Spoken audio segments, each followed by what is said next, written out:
Friends, I am Yogita. Welcome back to YouTube channel economics आसान है। Guys, आज हम मैक्रो इकोनॉमिक्स का chapter number 7 aggregate demand and related concepts को ही बेसिकली कंटिन्यू करेंगे।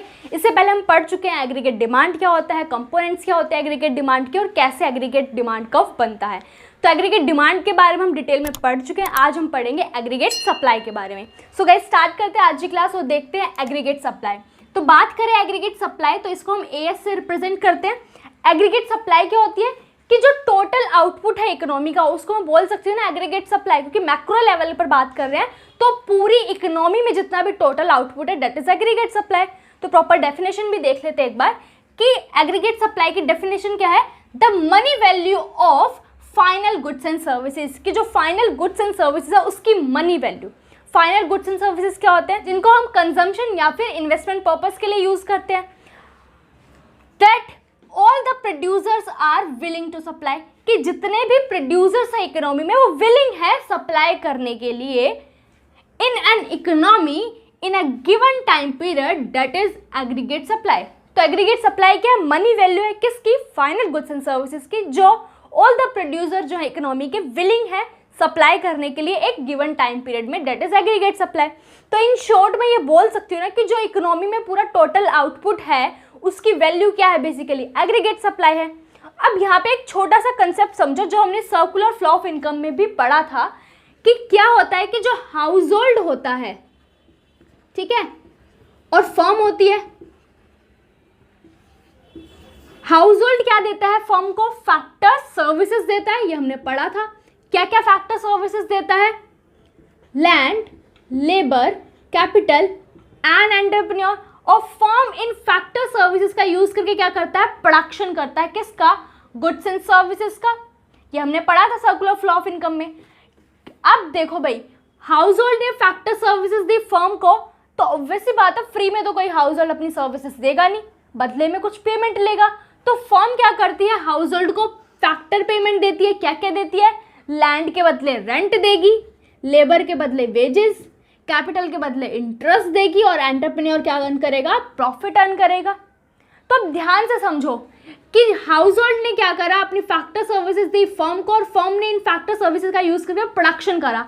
अब जितनी वैल्यू का बेसिकली प्रोडक्शन हुआ होगा वो डिस्ट्रीब्यूट किस में हुआ होगा, इन 4 फैक्टर्स ऑफ सर्विसेज में ही तो हुआ होगा। तो मैं कह सकती हूँ ना कि जो टोटल आउटपुट की वैल्यू है वो इक्वल होगी किसकी, फैक्टर पेमेंट के।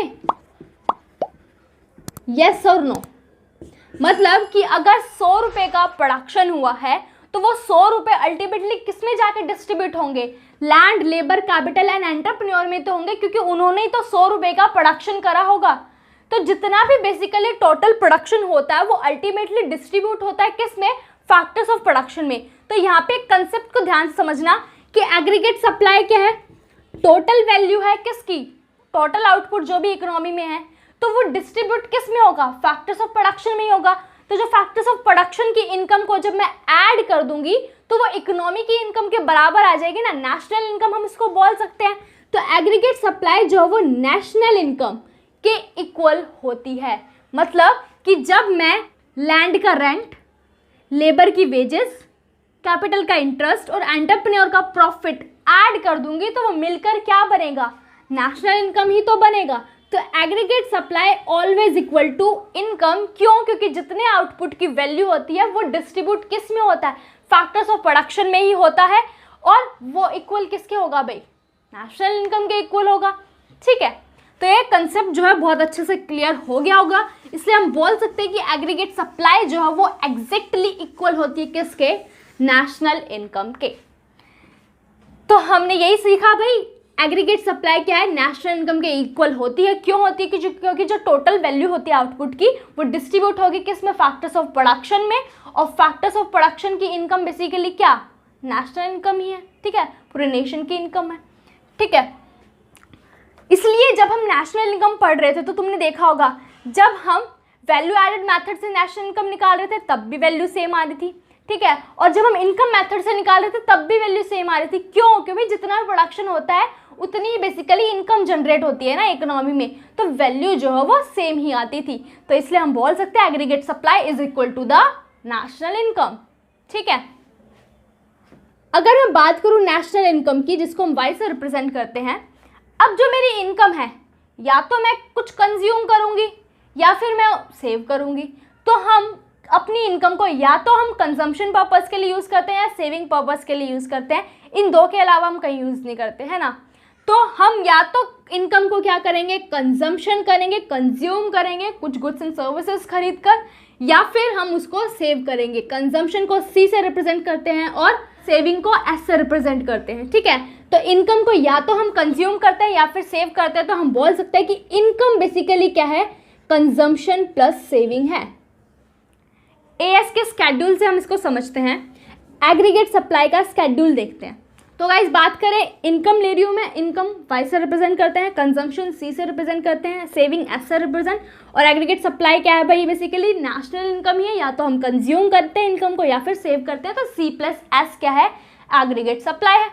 यहाँ पे हमने पढ़ा ना कि एग्रीगेट सप्लाई क्या है, इक्वल है किसके, नेशनल इनकम के। अब यहाँ पे ध्यान से देखो, जब इनकम जीरो है तब भी कुछ कंजम्पशन हो रहा है, मतलब जीरो लेवल ऑफ इनकम पर भी जब कंजम्पशन होता है, ये प्रीवियस क्लास में बताया था मैंने, तो वो कैसा कंजम्पशन कहलाता है, ऑटोनोमस कंजम्पशन कहलाता है। इसको हम सी बार से रिप्रेजेंट करते हैं।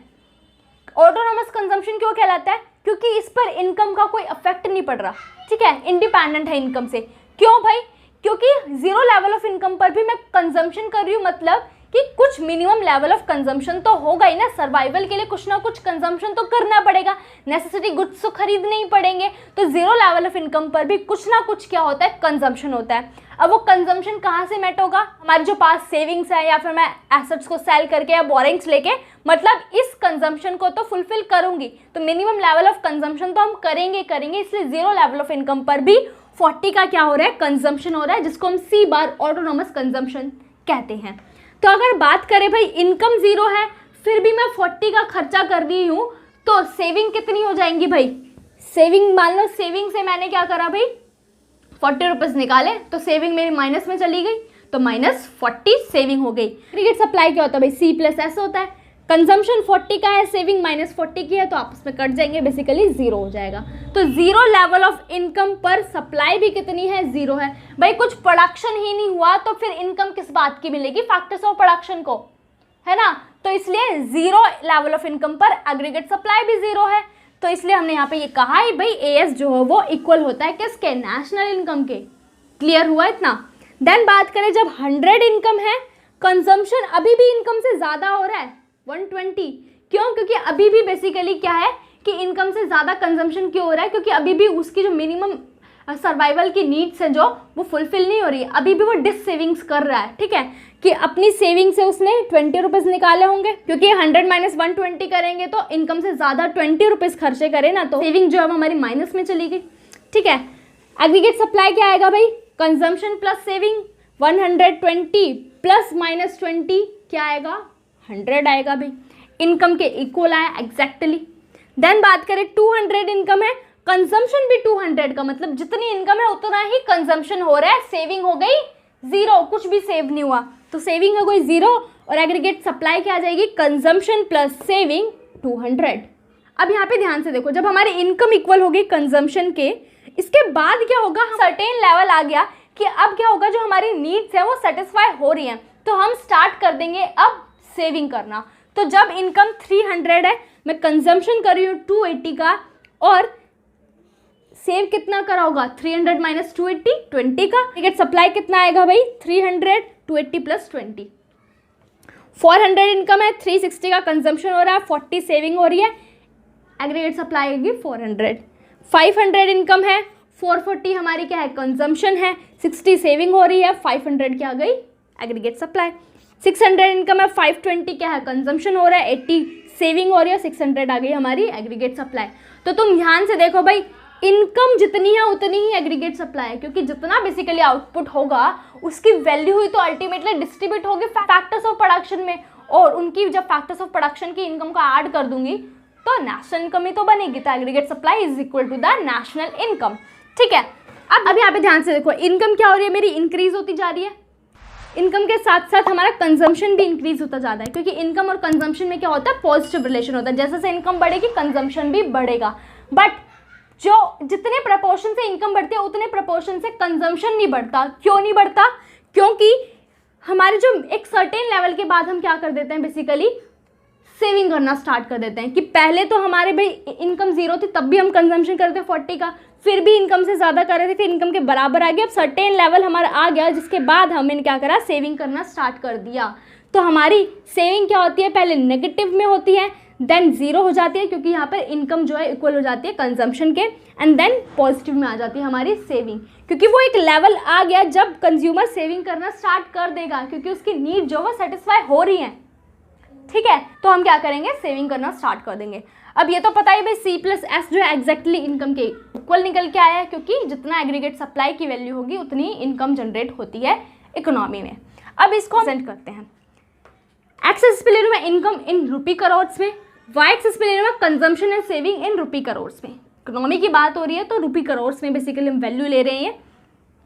जो हम एक्स एक्सिस पे स्केल ले रहे हैं और वाई एक्सिस पे स्केल ले रहे हैं वो एग्जैक्टली सेम है। 100 का गैप ले रहे हैं, यहाँ पे भी 100 का गैप ले रहे हैं, तो 100 200 300 400 500 600 सेम यहीं पे हम गैप ले रहे हैं।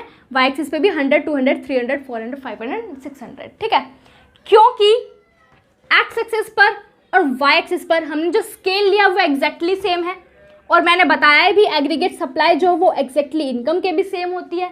ठीक है, तो हमारा जो एएस का कर्व है और जो हमारा इनकम का कर्व है वो आपस में क्या होता है, कॉन्साइड होते हैं विद ईच अदर, मतलब एग्जैक्टली सेम होते हैं। तो एग्जैक्टली सेम है तो ऑब्वियस ही बात है जो एएस कर्व होगा वही क्या होगा भाई, नेशनल इनकम का कर्व होगा। क्लियर, तो एएस इक्वल है नेशनल इनकम के। तो हमारा जो 45 डिग्री का जो कर्व बना है ना, अपवर्ड स्लोपिंग, ये हमारा क्या है, बेसिकली एएस कर्व है, एग्रीगेट सप्लाई कर्व है। एग्रीगेट सप्लाई क्या होती है हमारी, C+S होती है, क्योंकि हम इनकम को या तो कंज्यूम करते हैं या फिर सेव करते हैं। ठीक है, अब यहाँ पे देखो ये 45 डिग्री की लाइन ही क्यों बनी। अगर तुम इन सिंपल भी देखो कि हमारा ये क्या होता है, 90 डिग्री का एंगल होता है, और बिल्कुल बीच से लाइन जा रही है तो ये हमारा 45 का हो जाएगा। ये तो सिंपल मैथमेटिक्स थे, बट क्यों बनी 45 डिग्री की लाइन ही क्यों बनी एएस कर्व और इनकम कर्व की अगर मैं बात करूँ, क्यों, ध्यान से समझना इसको। एक तो जो हमारा एएस कर्व है वो ऑरिजिन से स्टार्ट होता है। ऑरिजिन से स्टार्ट क्यों होता है, क्योंकि जीरो लेवल ऑफ इनकम पर एग्रीगेट सप्लाई भी जीरो होती है, तो जीरो जीरो स्टार्ट हुआ। देन जब 100 इनकम है तो भाई हमारा जो एग्रीगेट सप्लाई है वो भी 100 है, तो 100 एंड 100। देन 200 हमारे एग्रीगेट सप्लाई, इनकम भी 200 है।